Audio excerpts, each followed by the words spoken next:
மூலமாக போதைப் பொருள் கடத்தியதாக கைது செய்யப்பட்டிருக்கிற சாதி மத்திய அரசுடைய அமலாக்கத்துறையின் மூலமாக கைது செய்யப்பட்டு வாக்குமூலம் பெற்றிருக்கிறார்கள். அந்த வாக்குமூலத்திலே நான் பல ஆண்டுகளாக திராவிட முன்னேற்ற கழகத்துடைய மாவட்ட அயலக பிரிவினுடைய செயலாளராக பணியாற்றிக் கொண்டிருக்கிறேன்.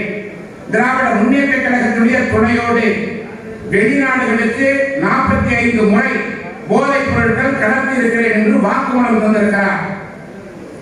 போதைப் பொருள் கடத்தியதன் மூலமாக பெறப்பட்ட பணத்தை முதலமைச்சராக இருக்கின்ற மு.க. ஸ்டாலின் அவர்களிடத்திலே கொடுத்திருக்கிறேன். முதலமைச்சராக இருக்கிற மு.க. ஸ்டாலினுடைய குடும்பத்தைச் சேர்ந்த உதயநிதி ஸ்டாலின் இடத்திலே தந்திருக்கிறேன். உதயநிதி ஸ்டாலினுடைய மனைவி கிருத்திகாவிடத்திலே தந்திருக்கிறேன்.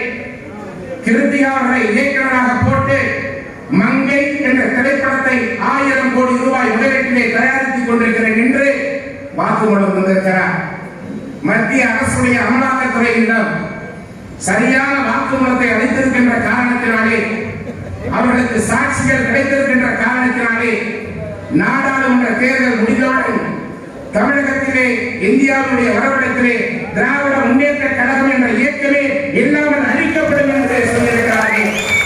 எனவே நாடாளுமன்ற தேர்தல் முடிந்தவுடன் நடைமுறை இருக்கின்ற சட்டமன்ற தேர்தலில் மரியாதைக்குரிய இந்த மண்ணிடைய மகிழ்ந்த அருமையன் கே.சி. வீரமணி அவர்கள் மீண்டும் இந்த தொகுதிகளை போட்டியிட்டு லட்சக்கணக்கான வாக்குகள் வித்தியாசத்திலே வெற்றி பெறுவார். மீண்டும் தமிழகத்திலே எடப்பாடியார் தலைமையிலே அமைகின்ற அமைச்சரவையில் பவர்ஃபுல் அமைச்சராக பதவியேற்பார் என்பதையும் இந்த நேரத்திலே பெருமையோடு தெரிவித்து, எனவே